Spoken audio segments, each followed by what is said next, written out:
Mutton रस्सा खायचा आहे पण जास्त मेहनत नको, मग हा झटपट पण झणझणीत असा कुकरवाला मटन रस्सा तुमच्यासाठी, ज्याची चव आहे आरारारा खतरनाक. तर मंडळी काय करायचं, स्वच्छ धुतलेलं मटण घ्यायचं. आता ह्याच्यामध्ये हळद, चवीपुरतं मीठ, लिंबाचा रस, महाराष्ट्रीयन घरगुती चटणी आणि महिनाभर टिकणारं हिरवा मसाला वाटण घालायचं आणि सगळं छान मिक्स करून मॅरिनेट करत ठेवून द्यायचं. आता पितळच्या कुकरमध्ये घालायचं तेल, काही खडे मसाले आणि कांदा घालून ना हाय फ्लेम वरती चांगला चरचरीत भाजून घ्यायचा. त्यानंतर घालायचं टमाटर आणि टमाटर मौसूद पडलं की मग घालायचं काश्मीरी लाल मिरची पावडर, धणे पूड, गरम मसाला, हळद आणि मसाला भाजून झालं की मग घालायचं मॅरिनेट केलेलं मटण.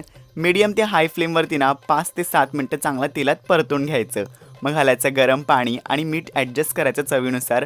कोथिंबीर घालून कुकरचं झाकण लावायचं आणि दणकून ना 4 ते 5 शिट्ट्या करून घ्यायच्या, तेही मीडियम फ्लेमवरती बरं का. आणि मग काय मंडळी, तयार आहे तुमचा चमचमीत असा मटन रस्सा.